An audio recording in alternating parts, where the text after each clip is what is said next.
It's me সপ্তর্ষি চক্রবর্তী। তোমাদের জন্য নিয়ে আসলাম আরো একটি নতুন ভিডিও। আজকের ভিডিওটিও কিন্তু একটি স্পেশাল ভিডিও।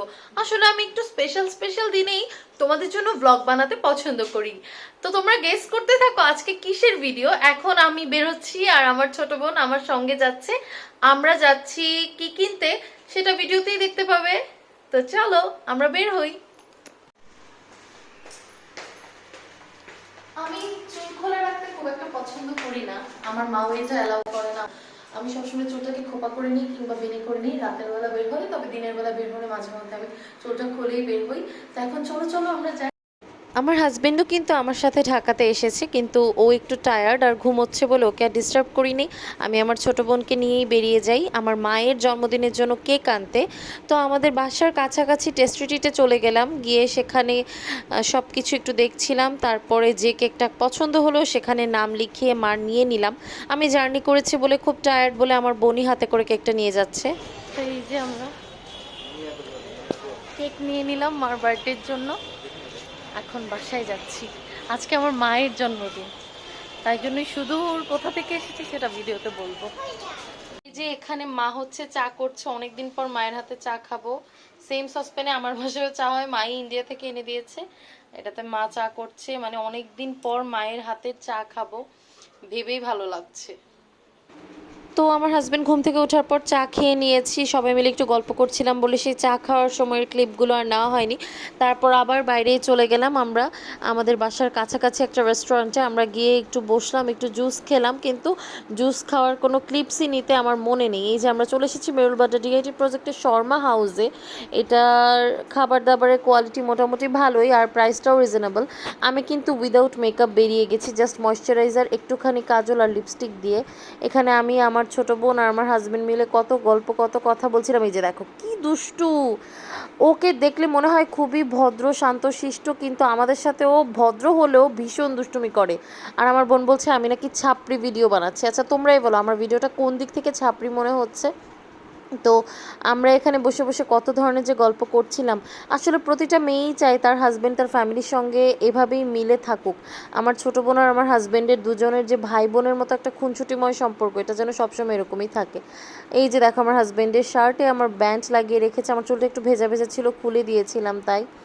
ও সবসময় এরকম করে। এবার দেখো একটা কি মজার ব্যাপার, যেই ফলগুলোর জুস এখানে মেনিউতে ছবি দেওয়া আছে, ফলগুলো পর্যন্ত জুসের ওপর দিয়ে দিয়েছে ছবিতে। তো এই যে আমাদের খাবার কেনা শেষ, এবার আমরা বাসার দিকে চলে যাব। এই যে আমার ছোট বোন আর আমার হাজব্যান্ড মিলেই ব্যাগগুলো নিয়ে নিচ্ছে, খাবার আমার হাতে দিলই না, এত কেয়ার করে ওরা, কি আর বলবো। এরপর আমরা চলে গেলাম শর্মা হাউসের পাশে যে ভিশনের একটা শোরুম ছিল সেখানে। আমরা মূলত নতুন সংসারের জন্য টুকটুক করে একটু জিনিস দেখছিলাম, মূলত একটি আয়রন মেশিন লাগতো আমাদের। তারপরে ভিশনের শোরুম থেকে বাসায় গিয়ে আবার ফ্রেশ হয়ে চট করে রেডি হয়ে গেলাম, মাকেও একটু রেডি হতে হেল্প করেছি। আজকে আমার মায়ের জন্মদিন হলেও কিন্তু মায়ের থেকে বেশি খুশি ছিল আমার বাপ্পি। এই যে আমি ফুল টুল দিয়ে একটু মাকে সুন্দর করে আদর করে দিলাম আর মা তাকিয়েছিল আমার বাপ্পির দিকে। কি প্রেম ওনাদের, আহা। এরপরেই দেখো বাপ্পি কি খুশি হাততালি দিচ্ছে। মাকে এবার কেক কাটতে বলবে, আর মিউজিক বাজছিল বলে আমি ওখানকার ভয়েসটা দিতে পারলাম না, আমাকে ভয়েস রেকর্ডে দিতে হলো, নয়তো তো কপিরাইট ইস্যুস ক্রিয়েট হয়ে যেতে পারে। তো এই যে মা কেক কেটে নিচ্ছে আর আমরা চারপাশ থেকে বলছিলাম happy birthday to you, happy birthday to you. মানে অনেকই ভালো লাগছিল। এবার বাপ্পি কেক কেটে মাকে খাইয়ে দিবে, মাও ভীষণ খুশি, বাপ্পিও ভীষণ খুশি। বাপ্পি বলছিল যে কেকটা একদম ফ্রেশ দেখেই বোঝা যাচ্ছে।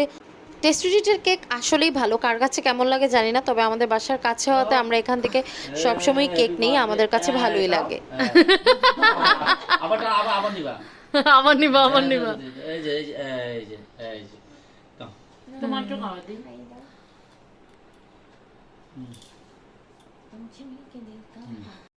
এরপর মাকে আমরা সবাই কেক খাইয়ে দিয়েছিলাম, মাও আমাদেরকে খাইয়ে দিয়েছিল, এভাবে মায়ের জন্মদিনটা শেষ হয়ে গেল।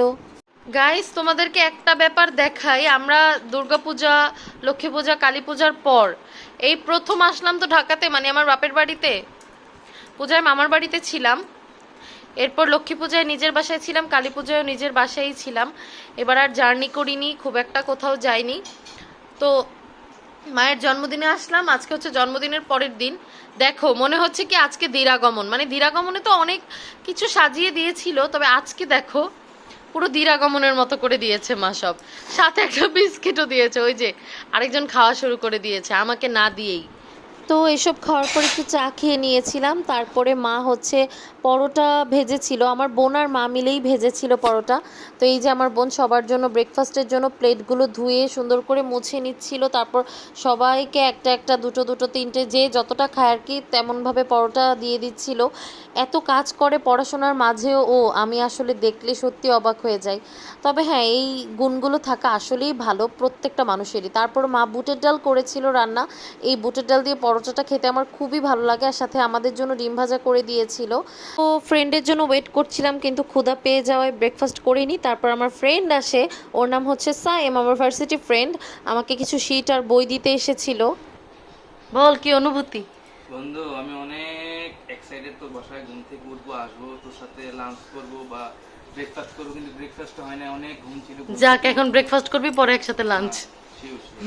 তো বন্ধু কিন্তু আমার বিয়েতেও গিয়েছিল, কিন্তু সে খুব বিজি মানুষ, বাইক টাইক চালিয়ে এদিক ওদিক যায়, তো আমার সিট দেওয়ার জন্য আর কি এলো। তো সায়েম ব্রেকফাস্ট করার পর আমি, আমার হাজব্যান্ড আর সায়েম মিলে বের হয়ে যায়। আমার হাজব্যান্ড চলে যায় নারায়ণগঞ্জে আমার শাশুড়ির সঙ্গে একটু দেখা করতে, আর আমি আর সায়েম মিলে শিটগুলো ফটোকপি করে নিই। আর ও আমার জন্য একটা বইও নিয়ে এসেছিল, যেটা আমাদের এক টিচারের মাধ্যমে কেনাতে হয়, সেই বইটা। তারপর হচ্ছে ওর বিশেষ একটা কাজ থাকার কারণে ও ওর বাসায় চলে যায়, আর আমি শিটগুলো নিয়ে আমার আরেকটা ফ্রেন্ডকে দিতে যাই। এরপর আমিও বাসায় চলে যাই, গিয়ে দেখি আমার বোন কি সুন্দর করে চিংড়ি মাছ কাটছে। আমার তো দেখে খুবই ভালো লাগলো, আর আমার ভালোই লাগে, ও কাজ করলে আমি দেখি, দেখে দেখে শিখি। ছোট হলেও কি হয়েছে, ওর থেকে শেখার অনেক কিছু আছে। কি খুশি খুশি আমি, তাই না? কিন্তু এখনই মনটা খারাপ হয়ে গেল এটা ভেবে যে আমার হাজব্যান্ড নারায়ণগঞ্জ থেকে ব্যাক করলেই আমাদেরকে আবার ফিরে যেতে হবে আমাদের জায়গায়। এখানে হচ্ছে লেফট ওভার কেক, মানে কালকে রাতে আমরা খেতে পারিনি সবাই, সেখান থেকে এগুলো রয়ে গেল। তো এগুলো এখন খাবো। আমি, আমার বোন, আমার হাজব্যান্ড একটু নারায়ণগঞ্জে গেছে আমার শাশুমার সঙ্গে দেখা করতে, ও আসলে ওকে দিয়ে দিব। এখন আমি, মা, বাপ্পি, আমার বোন মিলে একটু খাবো। মা বাপ্পি তেমন একটা খায় না, জোর করে দিলে এই যে এভাবে করে স্লাইস করে দিতে হয়, ক্রিমের অংশটা খায় না, নিচের অংশটা খায়। আমার ছোটো বোন এই যে কেকগুলোকে কেটে নিচ্ছে এভাবে, নিচের অংশটুকু মা বাপ্পিকে দেবে যেটাতে ক্রিম নেই। কিন্তু মা বাপ্পি কেকটা খেলো না, তাই ওর জন্য রেখে আমি আর আমার বোন খেয়ে নিলাম, মানে আমার হাজব্যান্ডের জন্য রেখে। তো এই ছিল আমার মায়ের বার্থডে ব্লগটা। সবাই আমার মায়ের জন্য আশীর্বাদ করবে। Thanks for watching.